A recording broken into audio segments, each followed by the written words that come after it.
Hello video reviewers! Back again with what I'm just gonna say is the end of the Gundam Marathon, because there are some other videos I'd like to do that based around Kamen Rider. But we are finally taking a look at the C packs. The pack that you can just buy standalone without having to get something A, that's really big, and B, that's P Bandai. Hey, yeah. C-Pax is honestly the coolest looking one. It has Psycho Frame very similar to the Unicorn Destroy Mode and Banshee Destroy Mode in Fen X. A lot of panel lining, by the way. Did a lot of panel lining, because I love this kit. Can't figure out how to panel line the Psycho Frame though. Can't figure that out. But yeah, it still has the loose, sort of loose, I don't know, chest crunch? Or, I don't know, actually. So yeah, putting stuff on the back, not a good idea. I won't lie, there is some paint on this kit as well, but the paint is all on this. The shield, which looks really nice on top. And there's all the paint. I used a, what is this one? Gundam gunmetal paint marker. I'm pretty sure it's gunmetal paint. Comes out darker than what it should, and also is a bit swirly. Funny story behind this. Why this is all painted. I was like, you know, I'm just gonna paint the barrel section, because there's a beam rifle here, and then missiles. So I did the middle, and I also painted over the peg that plugs into the back, because I was trying to tighten it. And I did a bit more painting. And then a bit more. And then a bit more, and then I ended up with this. Whoops. But yeah, as stated, it can plug into the back. There's a port right here. Beautiful. This was... in the movie, though, it's like, very small spoiler, but literally it's how it enters the battle. The shield is positioned more like this, which you can't do, and that actually does kind of disappoint me. But something I do love about this kit is the shield connection part. This looks amazing, and I did put some modeling painting tape on it, because I wanted to tighten it, because there's the little gap in the back of the arm. So this clips over, slides down, and that looks cool. That just looks so cool, and that's why I love it, because it just looks awesome. And, yeah, it plugs right into the shield, which doesn't actually have a pulley cap for once. And yeah, shield. And because of that joint, it can go any which way. And we'll also just talk about the beam sabers while we're here. 2 pieces, quite simple, panel lined it.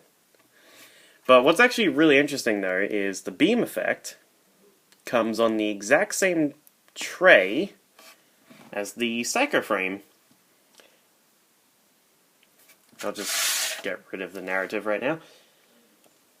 So, I'm curious to know what people think. Do you prefer the pink saber or the red saber? Because honestly the red looks cooler. But the pink is, you know, the classic.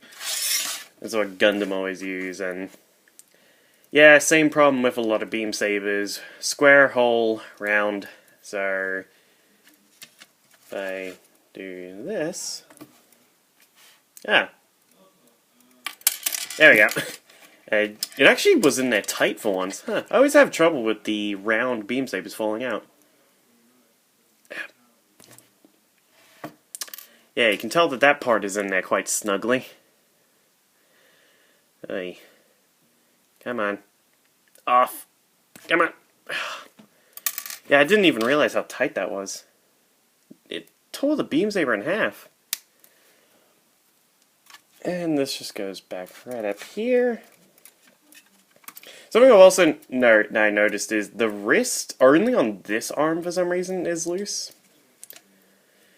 Like on both my Apex and C-packs, it's just loose, so I had to modify it, but I don't really use the grabby handle that much, because I use this!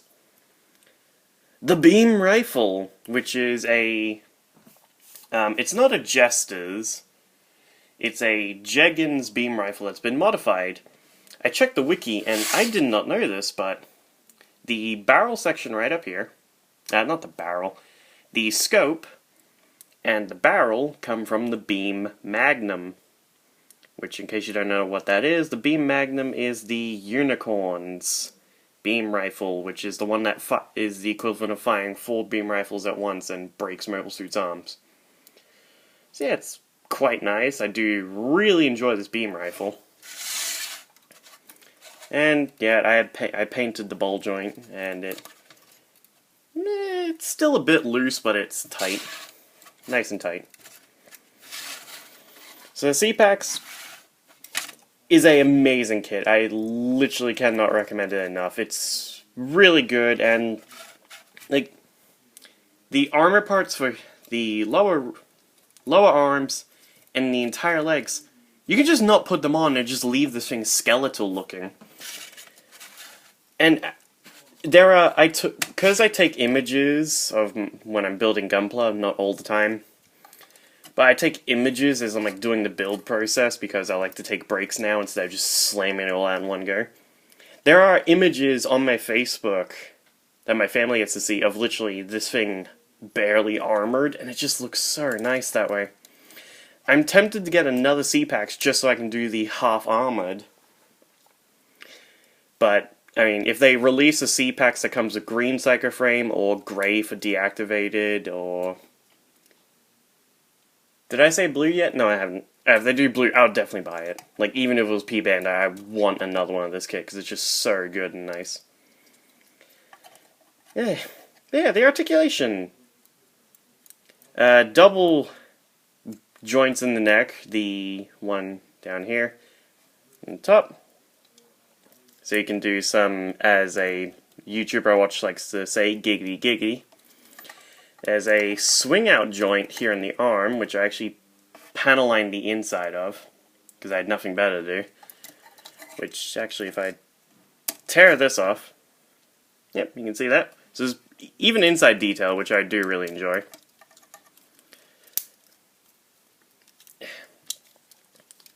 We'll do it on this arm.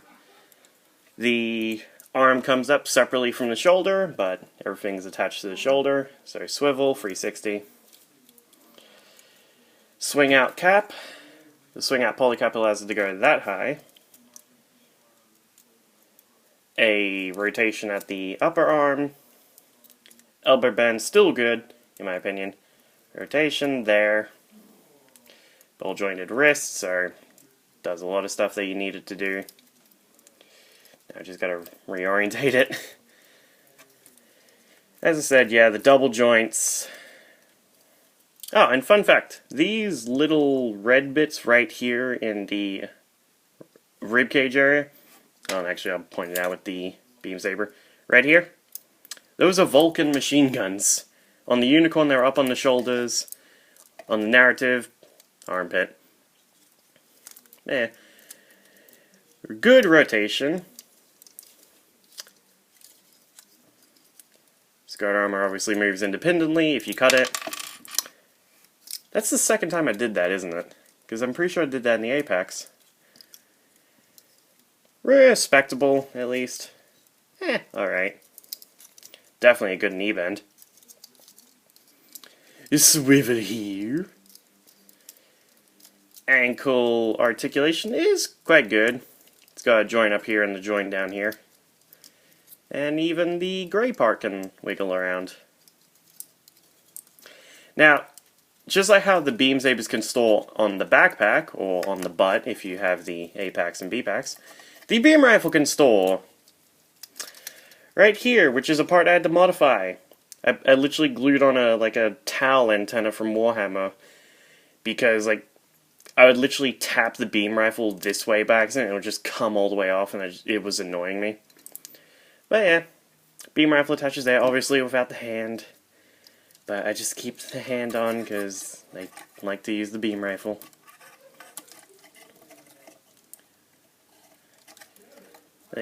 Yeah, it poses really well, in my opinion.